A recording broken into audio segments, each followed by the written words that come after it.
Let's talk about Smackdown from January the 19th, 2023. There was a lot of stuff happening on this show. And at the same time, it still felt like we're kind of in a holding pattern. I mean, this long break between Survivor Series and the Royal Rumble it's dragged. It's dragged this product into the mud. But a big story occurs when it was announced that Seth Rollins is injured. And he apparently is going to need some serious time off. People are saying it's going to be somewhere between 3 and 6 weeks, depending on whether he needs surgery or not. And he may have to relinquish the World Heavyweight Championship. I think if you're smart, you do that. I do think if you're smart, you do have him relinquish the title. I think that by having him relinquish the belt, you could tell a different story in terms of him being, the guy who's got to make a big comeback.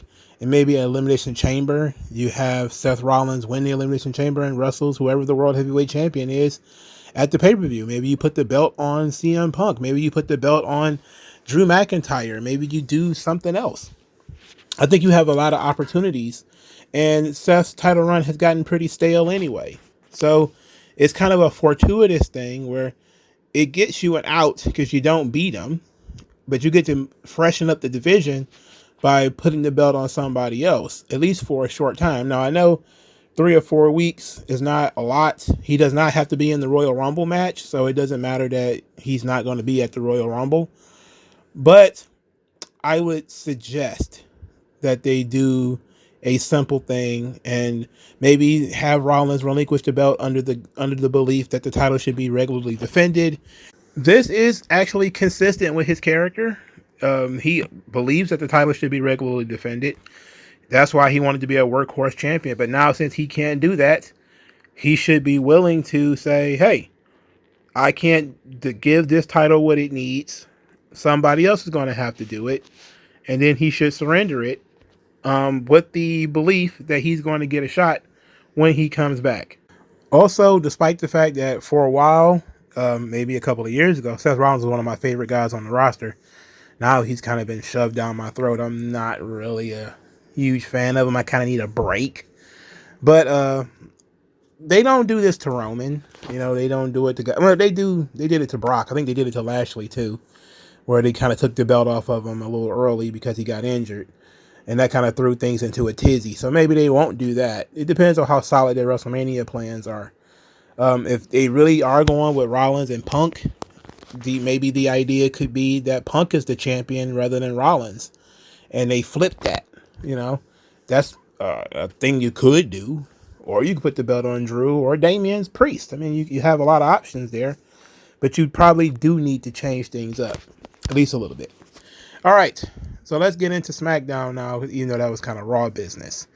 So Roman Reigns comes through a metal detector, which is very bizarre. It's like he got a pistol on him or something like that. He needed a pistol to deal with this bum Nick Aldis, who just insists on making trouble for our boy, the tribal chief. Roman is still being there. Jimmy is still being there being silly, rubbing his hands together like Birdman. In any event, Roman says he's here to make everything right. But Nick Aldis is there to make sure everybody signs this contract. So AJ Styles, LA Knight, and Randy Orton all sign the contract, no problem. Heyman says that Roman ain't signing it. And he ain't doing it. You got to get Roman's permission to do these things, so he ain't doing it. Nick Aldis then replied to Paul Heyman by saying that he's going to make this match a triple threat match and for the vacant Universal Championship if Roman doesn't sign this contract. So at this point, Heyman tries to argue that the board of directors won't go for that. The good people of Atlanta won't go for it. And of course, Roman won't go for it. This match should be one-on-one. LA Knight agreed to that, saying that it should be one-on-one. He should get a rematch because he had Roman Reigns beat. AJ Styles said the Bloodline tried to end his career. So he's the one who should be trying to fight Roman Reigns. And LA Knight is just lucky to be there. So those two get into it. They start fighting. Randy Orton is just watching these guys brawl against each other before he gets on the microphone to say that he's not going to fall for Heyman's plot. And tonight he's going to beat Solo and RKO Roman Reigns. These guys continue to do something that is actually pretty good with AJ Styles. I like that he's kind of a take no shit kind of guy. It's just, I feel like all these guys being stacked on top of each other like this, we're not sure whether AJ Styles is a heel or a babyface. Like, he's fighting LA Knight, who's clearly a babyface, but he's also got like heel tendencies, you know? I did find LA Knight to be funny in this segment when he said he's going to chop bacon off the back of Paul Heyman. It's been a while since I've heard somebody say he's going to cut some bacon off somebody's back. And I don't think I've ever heard it on a WWE show. So that's great. I loved LA Knight's promo too. I thought it had a lot of fire to it. It had a lot of energy to it. I thought it was great. AJ Styles is good too, but LA Knight really sold me on his microphone skills on this show because he was very passionate and very serious. And for a while there, I was like, yeah, LA Knight should get a rematch. Like, he almost talked me into it. Plus, I'm against the fatal 4-way triple threat ideas. I'm always going to be against that. So anybody make even a halfway decent argument to get me out of that, I'm usually pretty good. All right, so Roman is backstage. He's upset, saying we only got one wise man. We got two. But we got Jimmy over here. Talk about running hot routes. Yeet, no yeet. He's giving Jimmy the blues. Before Solo Sikoa says that it was his fault that all of this is happening. And he's going to deal with this tonight. He's going to take care of it. He's going to handle it. He's going to fix it. Good Brothers actually made an appearance. I can't believe those guys still getting paychecks. My goodness. Talk about a robbery. These guys are robbing WWE blind because they don't do anything. But they had one line in 2 months that they got AJ Styles back. They still got his back after all this time. AJ Styles wants to fight LA Knight. Nick Aldis agreed to the match. It was DQ Bate. Everybody should have saw this coming. AJ Styles versus LA Knight, the fourth match on the show, ends in a double disqualification when Solo Sikoa attacks both of them with a little bit of help from Jimmy Uso. This was his chance to make everything right, take everybody out. His sneak attack on LA Knight was actually pretty good when he yanked him over the barricade, really exposed his throat, and then gave him a Samoan spike. That was pretty cool. Afterwards, Solo Sikoa got on the mic, said 2 down, 1 to go, called out for Randy Orton for the main event. Randy Orton, Solo Sikoa, Randy Orton wins the match with the RKO. There was some distraction because Jimmy came out again. This led to LA Knight and AJ Styles jumping on Jimmy Uso, kicking his shit in. When Solo turned around, he caught an RKO and got pinned. I mean, okay, it's a good way of devaluing Solo because he's supposed to be the guy that's going to quote-unquote fix this. Ended up not happening. The match between Solo Sikoa and Randy Orton wasn't anything to write home about. Randy Orton is not taking any bumps outside of that RKO. You're not slamming him. Okay. I don't remember him getting slammed in this match. I don't remember him getting slammed since he came back. But he will do the RKO. Anyway, there was a big brawl after the match. The babyfaces ran the heels off. There was a brawl. And then the babyface started fighting amongst each other again. This led to people hitting each other with their finishers, RKOs and stuff. And Roman attacks Randy Orton with the Superman punch. Nick Aldis is hanging around to give Roman the contract. Roman actually signs the contract and then threw it to the floor in wild disrespect to Nick Aldis. Then he tries to go for a spear on Randy Orton and then he gets hit with an RKO. My issue with this is all of this. I don't like this Fatal 4-Way stuff. You brought Randy back with a tremendous amount of energy.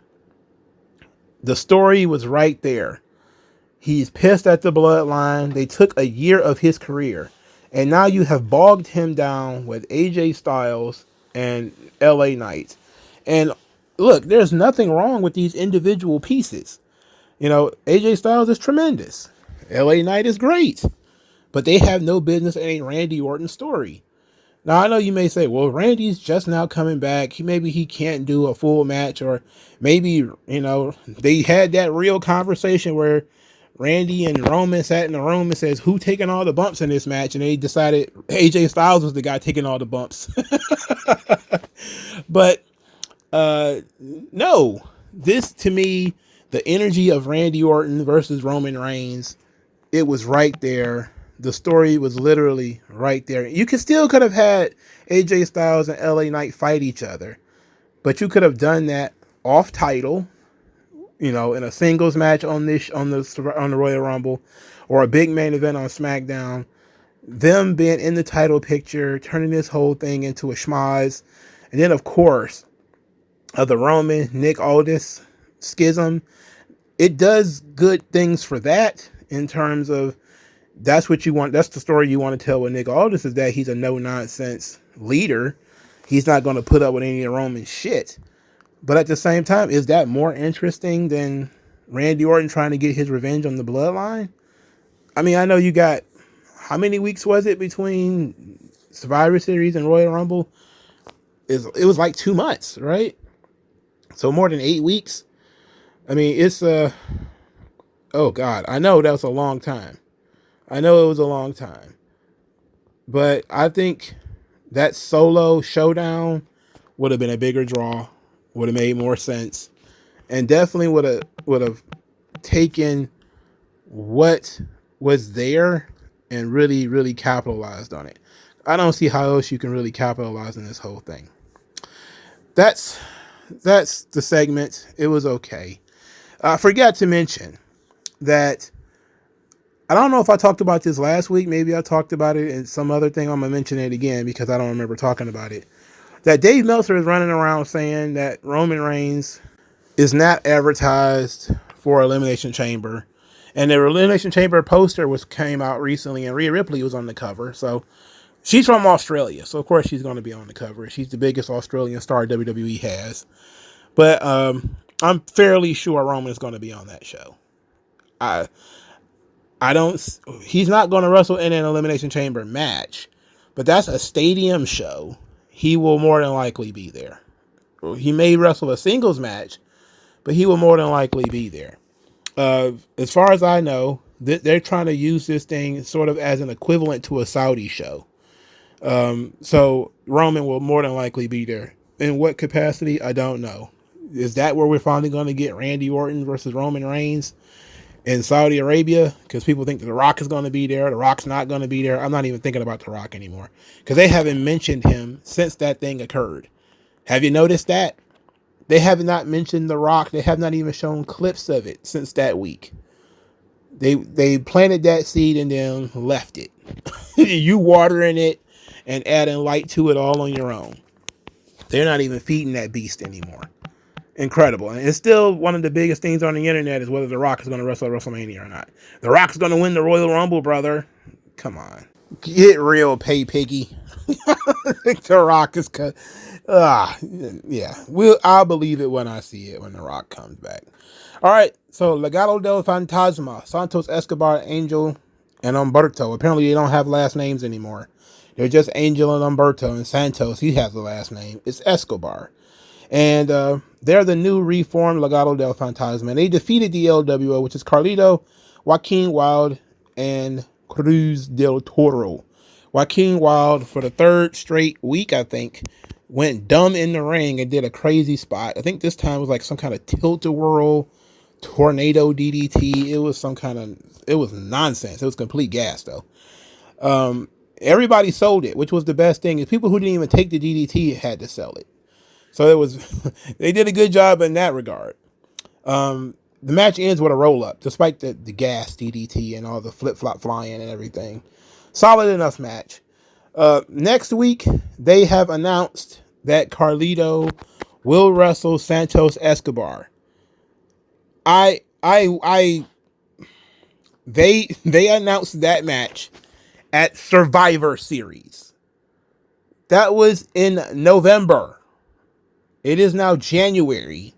That match still has not happened. So we'll see if it actually happens. But the match is set for next week. We're going to keep our fingers crossed that it's actually going to occur. I don't think so. All right, Pretty Deadly. They came out and said there's not going to be any surprises this time. They are now prepared. They watched tape because they're pretty smart boys. They're studying tape on Butch and Tyler Bate. So you knew they were about to get baited and switched. So their match comes up and it's Pretty Deadly, and their opponents are Tyler Bate and NXT's superstar, megastar, world champion, filled the building, Pete Dunne. And everybody's acting like something happened. Oh, Pete Dunne, he's going by Pete Dunne again, as if that matters. He wasn't over 2 weeks ago. He's not going to be more over now because he wore like some kind of, I don't know, what was that? Was it beaver skin coat that he was wearing this time? Like, I don't know. I know a lot of people on the internet get really excited about that kind of stuff. I don't think anybody in the arena gave a shit. I don't think anybody who really paid a ticket to see this really gave a damn. It's unfortunate that we're in this situation because Pretty Deadly could really be a big money team. They're highly entertaining. They're great. But now they're just foils for these two guys who apparently are not going to be able to get over. Tyler Bate, which nobody knows what to make of him. Like, what do you make of Tyler Bate? Like, if you try to explain Tyler Bate to somebody, like, just try it in the comment section. Try to explain Tyler Bate and use as few words as possible. Tyler Bate in NXT for 7 years. Developed no personality. Developed no gimmick. He looks fine for a guy. He's a featherweight, but, at least he's, in shape. But there's nothing about him that is going to jump the... I know the internet likes him. That's all it really boils down to. Oh, the internet, he has good matches. He has all the good matches. Who cares? He's a boring-ass featherweight bum. And that other pockmarked idiot that he's running around with, I don't care what you call him. Calling him Butch was an opportunity to give him a personality and something to do. He's going to bend your fingers and stomp on your hands. He was doing that already. It's the only style he knows how to work. It's sad. This thing should be completely flipped around and Pretty Deadly should be the ones getting pushed. Because they're the ones with entertainment value. But Triple H, it's the same thing he's doing with DIY. Same thing he's trying to do with JD McDonough. The same thing he's trying to get these extremely tiny men on the main roster of WWE. We're not even talking about him pushing them in NXT now. These people are all over Raw and Smackdown. Okay? These are guys you should push into the lockers. Guys that you would give a wedgie to. There's no way. Like, at least Tyler, of the guys I've mentioned, Tyler Bate looked like he's the only one who actually went inside of a gym. All right? Tommaso Ciampa, too. But Ciampa got a neck made out of Ritz crackers. So, and he's like 48. He's probably not that old. He's probably like 40. He's an old man with a busted up neck. He's shredded. He's in good shape. I'm not going to lie to you. But Tyler Bate's at least young. He's got that going for him.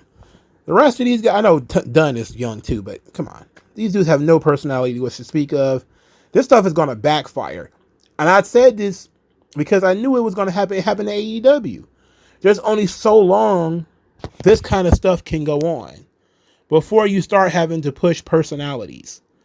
Trying to get Pretty Deadly to carry these guys is not going to work. It's only going to diminish Pretty Deadly in the long term. So they did a segment where Pretty Deadly says that they did not prepare for Pete Dunne. They didn't know who that was. It was a completely different person. And so I guess they're going to have a third match so they can lose again, just so you can be sure that Pretty Deadly are not the guys that they're trying to put over here. So they would have been the world champions by now if Vince was booking the company. Pretty Deadly would be the tag team champions. They'd be doing funny, silly skits. They'd probably have a talk show or something like that where they can make fun of people. They'd be doing side plate check. They'd be doing all kind of fun shit. But here's Triple H's NXT, and the belts are on Raw, never seen on SmackDown. And Pretty Deadly have disco balls dancing over their head. What a shame. Lashley and the Street Profits, they said that the intimidation of the Final Testament did not work because they are the real monsters, but they're also businessmen. And when they find the Final Testament, they're going to show them what real intimidation is. So Final Testament cut a promo, but basically it was Killer Cross. I don't know what Paul Ellering is doing there if he's not going to talk. But he called Lashley and the Street Profits yes men, that they're the faces of the place, while the Final Testament are savages. They're uncivilized. And they'll see them face to face next week to show them who the real Almighty is. And I have to say, I like this. Cross is a good promo. This was straight to the point. It was none of that Bray Wyatt, all over the place, kind of confusing stuff. It was straight to the point. And you got the sense of these two groups are just going to collide. And I like that. It's not a match. It's just going to be face to face next week. So that's going to be fun. That ought to be fun. Kevin Owens and Logan Paul, they did a segment. This one was actually pretty good too. I'm not one to give Porky Owens too much credit, but I gotta tell you, they actually did good here. And part of it was Logan Paul. A lot of it was Logan Paul, if we're being honest. I actually like Logan Paul more than I like Kevin Owens. I know everybody's gonna be like, but you're a wrestling fan. Did you watch him in Ring of Honor? Guess what? It's because I watched him in Ring of Honor that I don't like Kevin Owens. Anyway, Logan Paul called the show janky and said he's going to take over the show. Then he thanked Kevin Owens for being the reason he was in WWE, because he gave him a stunner 3 years ago and attacked him and embarrassed him in front of 70,000 people. So now he went and trained and got better to prove that he belongs here.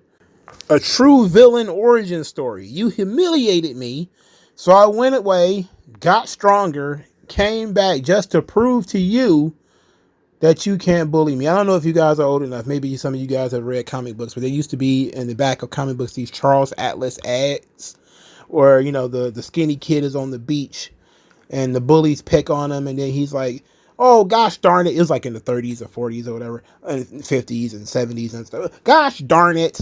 I'm tired of being bullied. And then you go and you do the workouts and you get big and buff, and then all of a sudden you can beat the bullies up. That's what this one feels like. Like Logan Paul felt bullied by Piggy Owens, and all of a sudden he's like, oh, shucks. I gotta go get my life together. I got embarrassed by a fat pig on WrestleMania. And he went, got his weight up, and now he's the United States champion. Get your weight up. Well, Kevin Owens' weight is already up, and his blood pressure, and his cholesterol. Anyway, Kevin Owens says that he's one of many people that he has stunned, and that this was supposed to be a short-lived thing. He thought Logan Paul was a celebrity guest, because we do that here. And then said that he's stuck around, which is good, and he's got good, but he's still no Rey Mysterio. He's still no Ricochet. He's still no Kevin Owens. He's not one of us. You are not one of us. Logan Paul responded, thank God I'm nothing like y'all. Huge pop from me. Huge pop. Kevin Owens then starts talking about how there's things that he can't mention about Logan Paul because Logan Paul is sheltered. He's been protected. He was given the best training and all this kind of stuff. And he used all the tools right to win the championship, and congratulations. But that thing is a joke. And he's going to put a joke. He's going to put that into that joke at the Royal Rumble. I was thinking, CoffeeZilla? We're going to talk about the scams? We can't talk about him being a scam artist. Logan Paul is a scam artist. I ain't forgot. Nobody else did either. But they don't mention his scams on television for obvious reasons. Why denigrate the guy while you're still using him? How many times is TKO going to throw a wad of money at somebody who ends up being not the best investment? I mean, this Gable Steveson, look, I'm not going to go down the Gable Steveson road, but apparently he's now working house shows, getting booed out of the building because everybody thinks he's a rapist. Mostly because people don't know how to read. They think that there's some kind of loophole that beat the case when in reality the case was dropped because there was no evidence. You would actually have to read to know that, though. So Gable Steveson, they're investing in him. They're burning money because he's not doing anything. He's been in the company like 3 years now. Logan Paul, of course, got busted by CoffeeZilla and being a scam artist. And now this Lee Fitting dude with ESPN, who's also a scam artist who was scamming the Emmys. It's like Triple H is like, man, come on. I know Vince wasn't exactly on the up and up all the time, but he didn't get busted this often, for Christ's sake. Anyway, back to the subject at hand. Logan Paul called Kevin Owens has cast a weapon, saying that he's the one who's being protected and that he can knock people out. He doesn't need a cast to do it.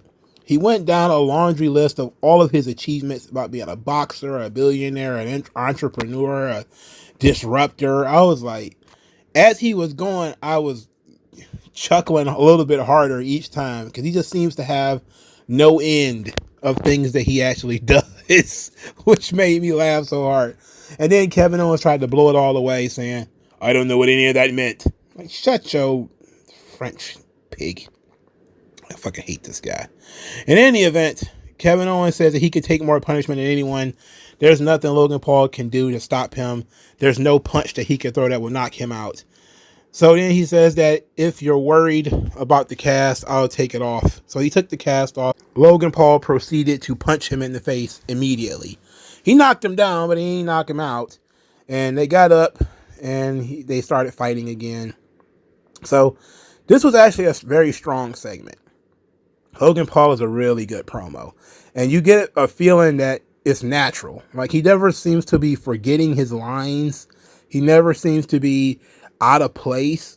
Even the stuff that doesn't sound, that's not the best verbiage, is delivered well, is delivered with confidence. As people are booing him, he holds up the belt and shows them the belt. You know, like, he takes pride in it. It actually means something. You know, the belt actually has value with him. And the schism with him and Kevin Owens is a good one. Because despite the fact of how good he is, Kevin Owens does not accept him as a pro wrestler. Which he wouldn't, because he's a dirt sheet dweeb. But I like this. I'm going to give Kevin Owens some credit. I like this thing. I like it, okay? The women's tag team championships are on the line. Wait a minute. The women's tag team titles are on this line? Yeah, they were. Kaden Carter and Katana Chance defeated Alba Fire and Isla Dawn. Excuse me. Weren't they building up a feud between Alba Fire, Isla Dawn, and the Kabuki Warriors? Didn't they have them come out of a box and attack the Kabuki Warriors? And they didn't do anything with that. That was Halloween, I think it was. Wasn't it Halloween when they jumped out of those boxes? How long ago was that? Or was it Thanksgiving? It was one of the two. It was like a holiday episode of Smackdown where Isla Dawn and Alba Fire jumped out of the boxes and attacked the Kabuki Warriors. They have not had a match. They have not had a segment. They have not done anything against each other. Alba Fire and Isla Dawn has not been on TV in forever. They immediately get a tag team title match against Kaden Carter, Katana Chance, and lose. They lost. Look, I know. KC Squared is absolutely transitional champions. They're losing the belts next week. We already know that it's coming. I'm pissed that Alba Fire and Isla Dawn were the guys that got beat. Because you built up a story between them two and the Kabuki Warriors. So why not have Kaden Carter and Katana Chance beat somebody else?